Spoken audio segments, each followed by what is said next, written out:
relative Marburg virus, bats. Nipah virus in Malaysia, bats. Hendra virus in Australia, bats. So there's this pattern. So then the question arises, why bats? There's a couple of reasons why they seem to be overly represented as reservoir hosts. First of all, they are overly represented in the diversity of mammals on planet Earth. 1/4 of all species of mammals are bat species. 1 in every 4 kinds of mammal is a bat. So there's this great diversity of bats, and therefore just by proportionality, they would be more represented among the kinds of animals that serve as reservoir hosts for viruses that come to humans. Beyond that, bats live a long time. A little bat the size of a mouse might live 15, 18, 20 years. A mouse is lucky to live 1 or 2 years. Somebody's got their, sorry, we've got a, we need somebody to mute their microphone. Really expensive wool carpet, so. Somebody's talking about expensive wool carpets. Got your microphone muted? Okay, there we go. It's easy to forget that, but it's impossible to continue with it. It's happening. Where was I? So bats, they live a long time. Also, they aggregate in huge numbers. You can see 60,000 bats massed together on the wall of a cave. They roost colonially like that, 3 or 4 bats deep, the mothers with pups at their breasts. And so living a long time, roosting communally like that is a great situation for the circulation of viruses just through the population endlessly. Beyond that, one other thing, bats seem to have immune systems that are more tolerant of alien forms, including viruses in them. And there are physiological reasons for that, why they might have immune systems that are less responsive, that have a higher threshold. I could talk about that, but for now I'll leave it at that. And okay. I will close my email program so it doesn't go boing, boing, boing. And David, just a quick follow-up, because one of our students, Verena Lawrence, wants to know if coronavirus sequences have been detected in bats outside of China. And then she also wants to know how the increasing incidence of bat to human spillover might affect human attitudes towards bats. Yeah. Well, the second of those is easy to answer. There's great danger that people will demonize bats. There's a great danger that people say, well, if viruses come to us from bats and this disastrous virus came to us from bats, let's get rid of bats. Clearly, that's the wrong response. That's the wrong answer. We don't want that to happen. We don't want bats to be demonized. Bats perform very important services in our ecosystems. They help to control insects. They pollinate certain plants, and they do other things. They're intricately linked with other species in the ecosystems that they're part of. Plus, they're magnificent animals. They really are. Not for everybody, but they are. I mean, they're miracles. They're miracles of evolution. So it would be a tragedy if we lost a lot of bats over this. The first part of the question, has coronavirus of any sort been found in bats outside of China? A good question, and I don't know the answer. I'll just say that I haven't heard about that. I've been reading papers and rereading papers all this week about earlier coronaviruses that have been found in bats. Scientists have been studying that. Oh, excuse me. No, there is an answer to that, and I do know the answer. The answer is yes, MERS coronavirus on the Arabian Peninsula. Yeah, outside of China. So 2012, there's an outbreak of strange disease, respiratory distress in the Arabian Peninsula. A virus is isolated. It's shown that the virus is the cause. It is a coronavirus. It is somewhat similar, but not greatly similar to the SARS coronavirus. It is named MERS coronavirus, and it is found to be to have its reservoir host in camels, in dromedary camels on the Arabian Peninsula. It probably came from bats, but not recently. It seems to have been circulating in camels for at least 30 years. So at some point it spilled over from camels, from bats into camels. The camels became infected. Doesn't seem as though it were killing camels. And then at a certain point, probably an inevitable point, it spilled over into humans, and it was recognized as causing severe disease and death in humans. And its case fatality rate is quite high. I forget, it might be as high as 40%. So MERS coronavirus, very dangerous virus. At one point, it was carried to South Korea, and I've just been writing about this case, 2015. One Korean businessman picked it up while he was on the Arabian Peninsula, went back to South Korea and caused a chain of MERS cases in South Korea, essentially by infecting people in hospital situations where there's a chance of one very sick person to be attended by a number of healthcare people. And if they don't protect themselves, if they don't know that this is a highly contagious virus, then that can become what's called a super spreader event, when one person infects dozens of other people. So the super spreader event from this Arabian virus occurred in South Korea in 2015. Thanks, David. Let me just stick on this topic of demonization, and not this time bats, but human populations. So I'm going to do some paraphrasing here of a question from Owen Burrows, who's concerned about a lot of the racial overtones that are involved in current discussions about COVID-19. Is there a way to change the narrative so that we don't find ourselves demonizing cultures? Yes, thank you, Owen. Very good question, very important. Yes, there has been loose talk just in the last couple of months, and I don't even want to name names, but people saying, you know, this is China's fault. This is the Chinese virus. This is Wuhan virus, and it used to be that viruses, dangerous new viruses, were named after geographical features, geographical places. Ebola virus is named after the Ebola River in Congo. Marburg virus was named after a city in Germany. It was a virus that had come in research monkeys out of Uganda, but it affected people in Marburg, Germany, so it got named Marburg. Sometimes these things are almost a little bit haphazard. And there's a number of others. Hendra virus in Australia is named after a suburb of Brisbane. Nipah virus in Malaysia is named after a village in Malaysia. But around the early 90s, people became sensitized to the fact that this was not fair. This was not good for tourism. This was not good for the economy. This was tended to stigmatize people. And so when there was an outbreak of a strange new hantavirus in the Four Corners region on the Navajo reservation and near it of the US, it was not named, God forbid, Navajo virus or Four Corners virus. And they struggled, and I've talked to the people who were involved in the naming. They struggled with what to name it, and they finally called it sin nombre virus, virus without a name. And that hantavirus is now known as sin nombre virus. SARS was not named after the city of Fushan in China or Shenzhen. It was named SARS virus or SARS-CoV, and now it's called SARS-CoV-1 because this is SARS-CoV-2. So it is not only invidious to say we should name this after the city of Wuhan and call this the China virus. It is short-sighted.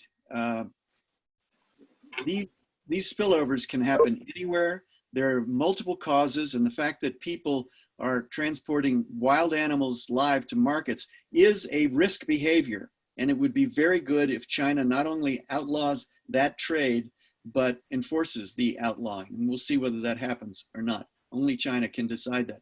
But to say this is uniquely their fault is to omit all of the other viruses that have come from other places. For instance, you've heard of the 1918 influenza, sometimes called the Spanish flu, killed upwards of 50 million people right after the First World War. 50 million people. Where did it come from? Probably came from a pig farm in Kansas.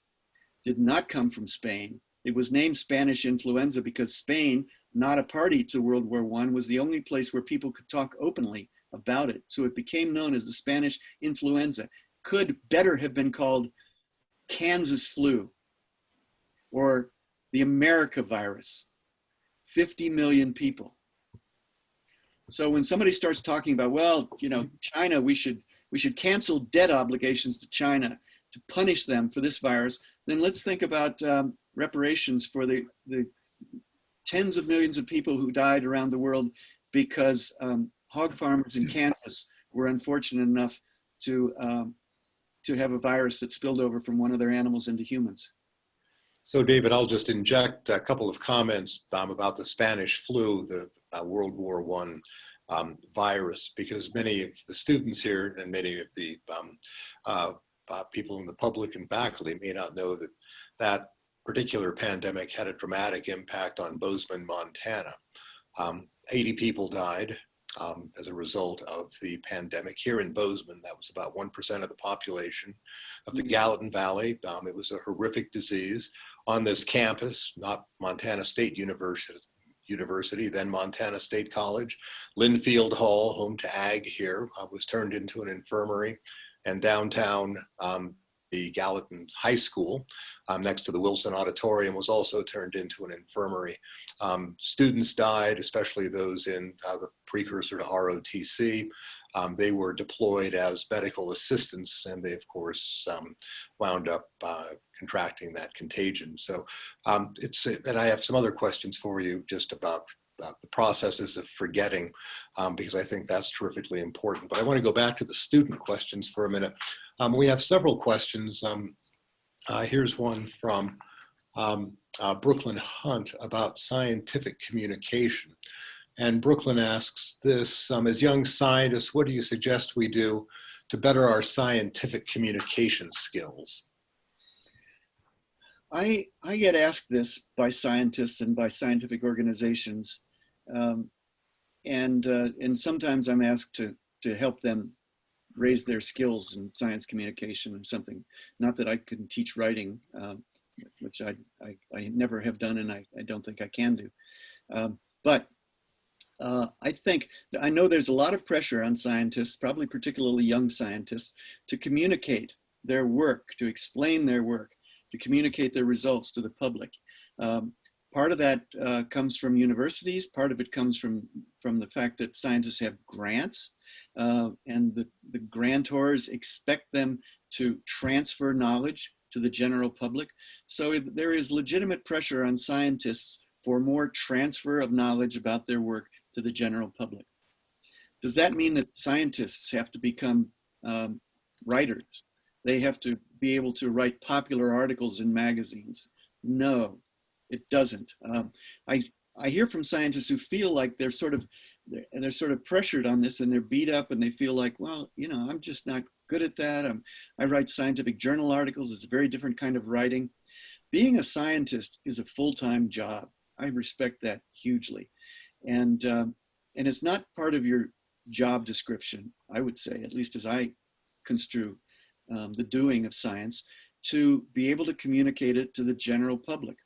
Now, I have a dog in this fight because I'm one of the people who makes his living by being in that in-between space. And if scientists were all great communicators, then I would be out of a job. And so would Carl Zimmer and Ed Yong and a lot of other wonderful writers, Elizabeth Kolbert of The New Yorker and Catherine Schultz and people. We exist in that space in between scientists and the general public. And it's our job to read scientific work and to visit scientists and to listen to what they say, and then help them by explaining their work to the general public. Here's what scientists can do. They can be accessible to those of us who come and ask them for some of their time and some of their patience to help us understand their work and present it to the general public. They can be welcoming to us, but that does not mean that scientists should be welcoming to every person who calls or shows up and says, I'm a journalist. I think that the smartest thing that scientists can do in terms of using their time well to transmit their hard-earned knowledge to the general public is to pick and choose carefully among journalists and other kinds of writers who ask for their time, who want to write about their work. Pick and choose carefully, and don't waste your time on careless people who come to you without having done the homework and who have clearly a shallow understanding of your work and want to get it in the paper tomorrow and want to make it, you know, an exciting, dramatic story.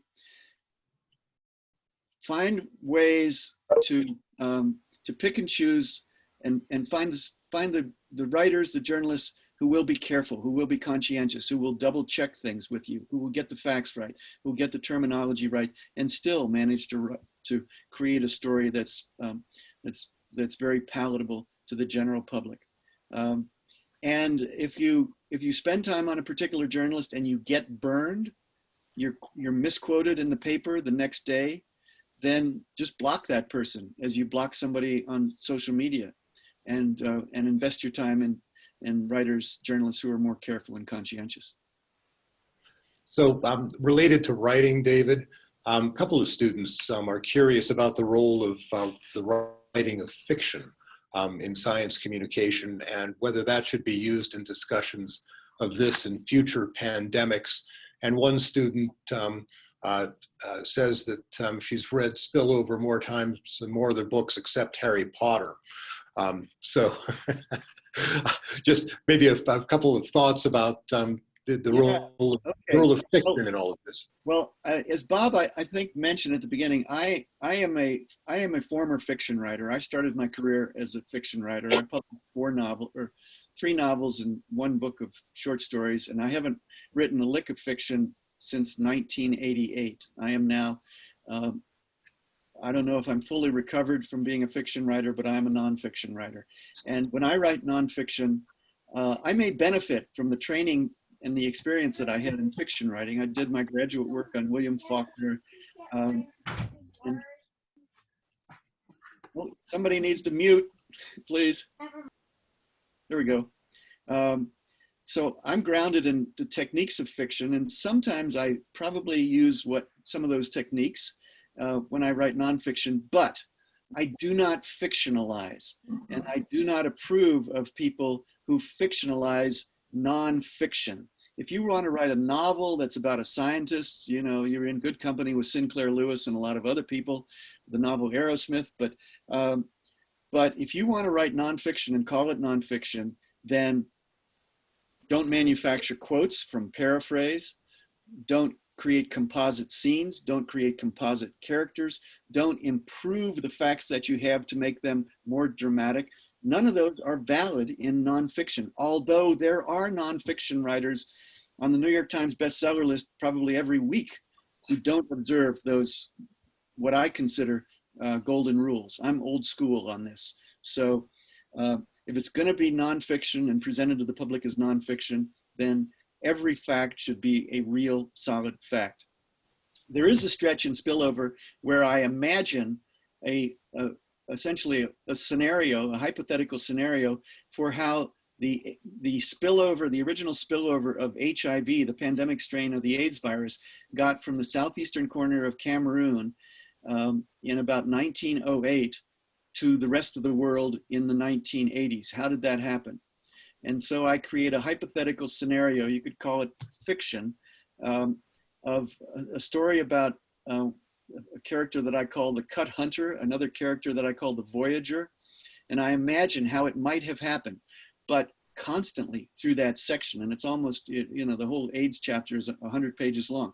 Constantly, I am reminding the reader that I am imagining this, that this is not something that I'm asserting that it happened. I'm saying, here's the borderline. Here's the borderline between what I know is fact and what I'm hypothesizing in a sort of a mythic, fictional mode to try and explain what probably happened or what might have happened.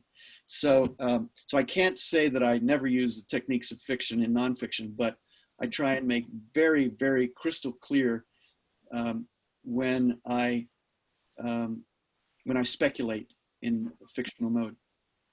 Good, thank you. And let me just make a quick announcement to students. We have about 20 minutes left, and if you would like to submit some questions via the chat mechanism, please do, and I'll try to get through them as time permits. Let me turn a little bit to the present future, David, because I know you've done a tremendous amount of consulting, interviews with people in media, people in public health around the globe, political, and so on and so forth. So I'm just curious about your perception of what qualities we should be looking for in political leadership as we move forward to address this pandemic? Well, I think one of the things that I would wish for, that I think is very important, is that political leaders should know what they don't know. They should know what they know and know what they don't know. And in other words, understand the limits of their knowledge, the limits of their information, their capability of making decisions based on their gut and what they believe. They should understand the limits of their knowledge, and they should depend on others with trusted expertise to help them make those decisions. For various reasons, the reaction of many countries to this pandemic has been horrible, has been catastrophically bad, has been late and inadequate and full of mistakes and confused and confusing. The way it's been communicated to the general public has been confusing. And yet the science was good. The science was there. The scientists knew exactly what was likely to happen. And then when it started happening, they could see exactly what the possibilities were and the sort of things that should be done. But we weren't ready. We weren't ready to do that. We didn't have the political will, and we didn't have the preparedness. We didn't have the sheer material. We didn't have the masks and gloves ready. We didn't have the ventilators ready. We didn't have the excess hospital capacity. We didn't have the ICU capacity. And we didn't have the will to say, okay, now this is serious. We're going to the mattresses right now. We didn't have those things at all. And it's not just the problem of Donald Trump, which is a huge problem, but it's not just that problem. It's broader than that. There is a great, in America, there is a great and unfortunate resistance to science, because I think part of the quote unquote rugged individual American character is to thumb your nose at experts, especially if you feel confused and disempowered and inadequately compensated for your labor, to thumb your nose at the experts. And that means thumbing your nose at science, thumbing your nose at Darwin, thumbing your nose at Dr. Tony Fauci. And it's very, very unfortunate and costly. We need leaders who will bring us out of that confused morass and create connectedness between what scientists are warning us about and what needs to be done about it in terms of spending lots of money on preparedness for a pandemic event that might or might not happen on your watch. And that's another big part of the problem, I think. I don't know if I've answered your question, Bob, but I've at least, I think, glanced off of it. Well, I think it's good to make people aware that there is a role for political leadership. And that has been something that has been sorely lacking in many places. Yes. Bob, there's one question that I just saw briefly when I scanned over some of them that I think it would be good to answer. I don't know who it's from, but it's about questions that have arisen about whether this virus actually came from a bat or came from a bioweapons laboratory or something like that. Do you know the question that I'm talking about? Yeah. Let me see if I can find it here. Oh, there have been rumors sometimes in certain media outlets that COVID-19 could have been an attempt at biological warfare. This is very, very unlikely, correct? It is very unlikely, and that's an understatement. You hear that story, especially if you watch Fox News, probably. You hear it as a rumor, or you hear it said, some expert source. It's not traceable to scientific journal literature. It's not traceable to any reputable, refereed scientific journal paper that I've seen published. And in the meantime, there are legitimate works of science that have gone through the review process and that have been published that show very unambiguously that this virus is a close match to a virus that exists in bats in China. For instance, in the province of Yunnan, there is a scientist named Zhengli Shi, and she's a 56-year-old virologist at the Wuhan Institute of Virology. Dr. Shi has led some of these groups with her colleagues, studying these bats, taking blood samples, finding new viruses. And 5 years ago, she and her group found a virus that is a near exact match to this virus in humans now. There are other journal articles, for instance, one published by a group led by Christian Andersen. He's an American in Seattle, I think, Andersen. It was published in the journal Nature Medicine in February, and it talks about the proximal origins of the SARS-CoV-2 virus.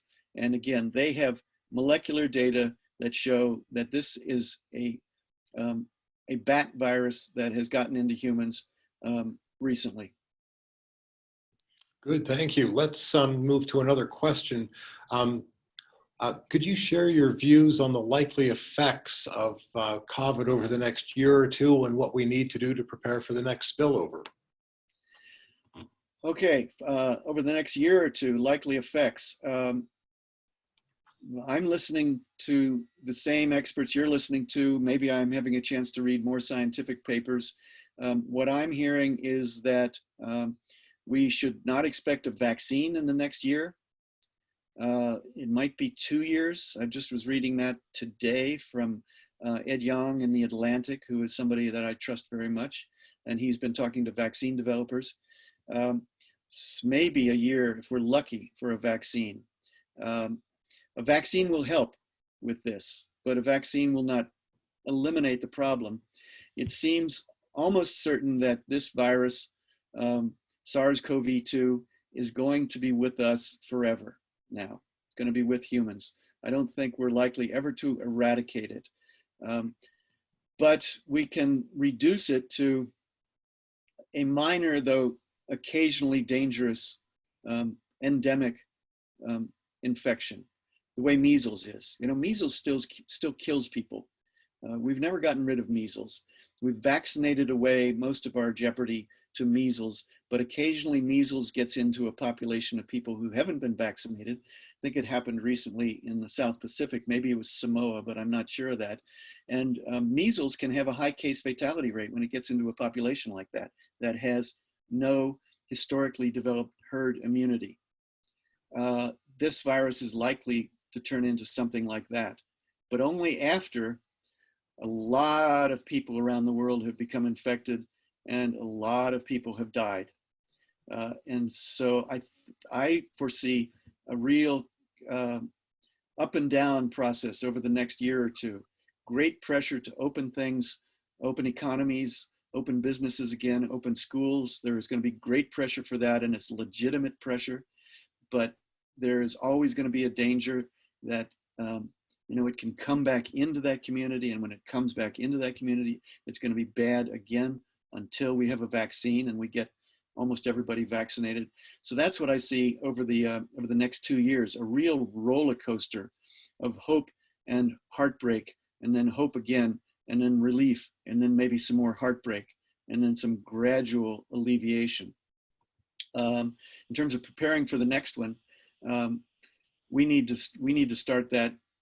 Preparing for the next one, we need to start that yesterday. And it's almost impossible to think of that now, except that this now has occupied everybody's minds. And even the people who were in denial about this, at least most of the people who've been in denial, some are still in denial, but even the people who were in denial are recognizing that whatever this thing is, it has been a cataclysmic economic disaster for the world, and it is going to be a very, very severe human disaster. And we have to be much better prepared for the next one, because there will be a next one, not necessarily a next pandemic, but a next possible pandemic, a next threat of a pandemic in the form of a spillover of another virus, another dangerous virus from another wild animal into a human population. If we're prepared, then maybe we can stop the next one the way they stopped SARS in 2003, a very dangerous virus that infected 8,000 people and killed 774. That's what we want the next one to look like, a much better result than this one. Another question for you, David. Thank you for that response. This from a student who wants to know, this in light of the economic consequences of COVID-19. And this student would like to know if there are any industries that might experience growth as a result of this pandemic, because so often it looks like it's just economic collapse, but surely there are going to be signs of economic growth in certain sectors of the economy. And I'll avoid the temptation of giving a frivolous answer to that about how we all wish that we had invested in Purell and Zoom and Charmin back in December. But in terms of long-term growth sectors of the economy, I'm not an economist. I'm certainly not a public health expert either. So that's just something that I'm just starting to think about. Certainly there should be certainly growth in our scientific efforts. There should be growth in our training of scientists to work as virologists and disease ecologists. There should be vast growth in training of public health professionals, expansion of our great public health schools like the one at the University of Nebraska at their medical center in Omaha. There should be growth in places and institutions like that. In terms of for-profit sectors, I would say the obvious things, we need much more in terms of medical supplies. We need much more in terms of the development of therapeutic drugs. Absolutely, absolutely. This is something that should spur growth in antiviral drug therapies and in the ability to create new drug therapies once you have the genome of a new virus, to create new drug therapies quickly. Now, these are things that would be yawningly obvious to the scientists who work in those sectors, but it's something that that the rest of the global citizenry needs to think about, that we need those capacities to be much improved over what we have now. And there is potential there for people to be put to work, for investments to reward investors, and for there to be economic growth. Just as we've known for a long time, there is great potential for investments in a green economy and a green energy system to be rewarding to investors. This should get people's attention. This event should leverage change in a way that we have been completely unable to leverage drastic change in terms of the climate crisis. Yeah, good. Thanks, David. Here's a related question for you. How do we find the sweet spot where deaths are minimized, but economic and social turmoil is also minimized?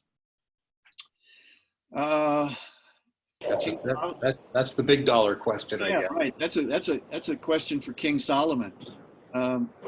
Yeah, it's the sweet spot. I don't know. If you're the last person to die under some sort of an opening up and the idea that herd immunity is going to save your country or your population, then if you're the last person to die, it's not a sweet spot for you. How do you make judgments like that?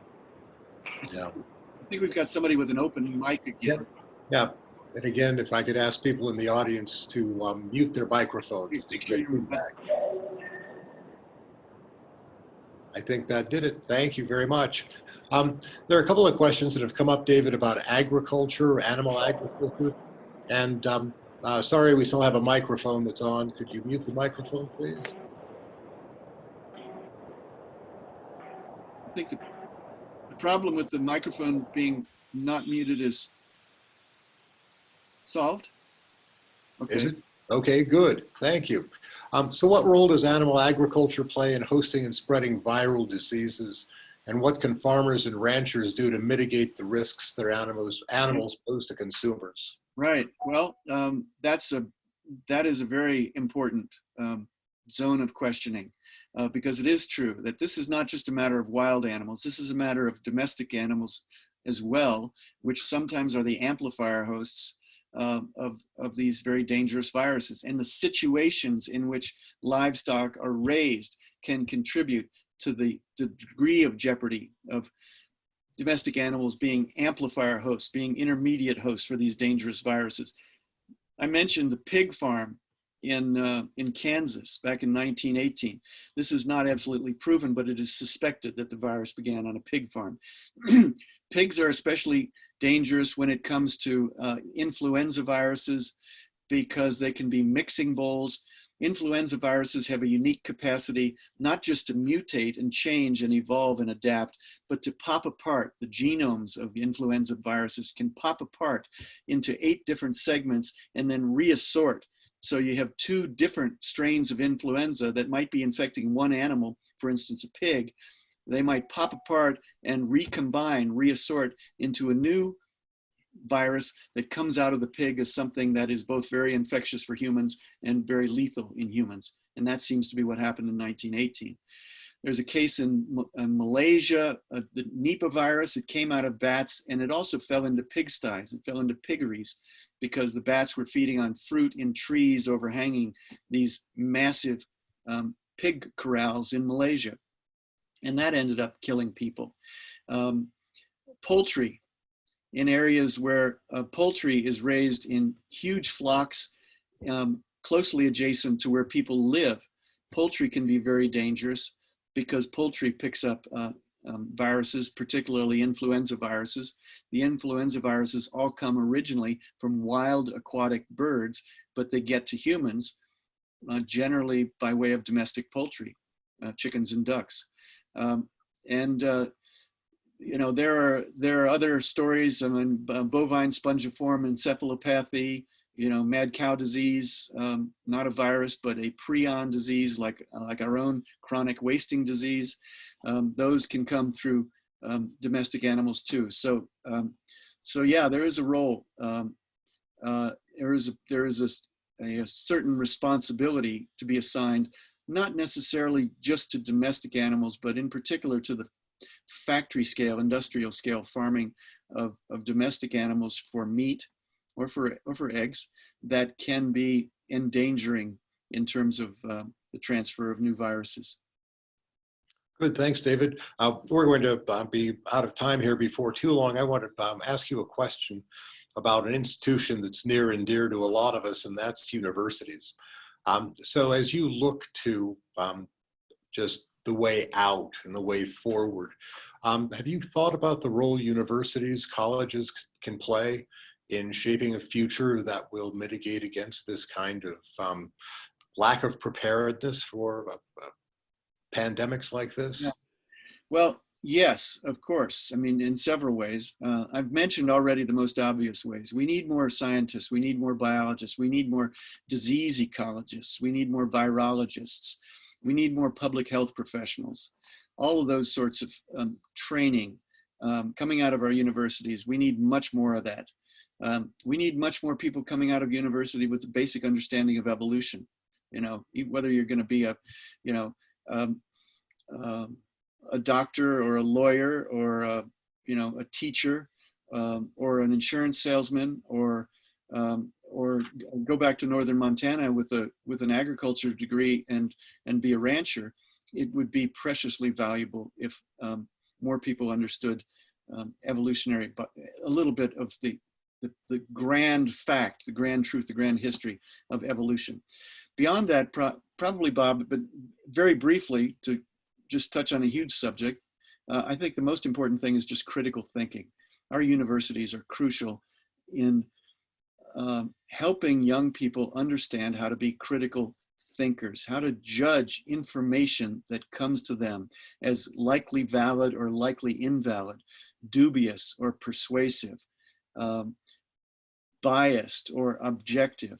Critical thinking, and that doesn't come out of biology classes, that doesn't come out of virology classes, that comes out of the humanities, of virtually any class that's being taught at a university can help students become better critical thinkers in terms of the information that comes at them, how they weigh it, to what degree they trust it, to what degree they are satisfied or unsatisfied with it, to what degree they can match it against other things they're seeing in the world, and argue with it. Critical thinking. David, I hate to say we are out of time, so may I simply ask the assembled multitudes to raise their virtual glasses and give you a round of applause, and thank you so much. David and I have sound too. Thank you so very much. Great to be with you all. Be well, stay safe. Let's stay connected. Absolutely. Yes. Thank you, David. Thank you, Bob, for moderating. Thank you, students and faculty and friends, for being here. It was absolutely extraordinary. David, thank you. You're very welcome. Very welcome. Yeah, these are the students that read the Reluctant Mr. Darwin every fall.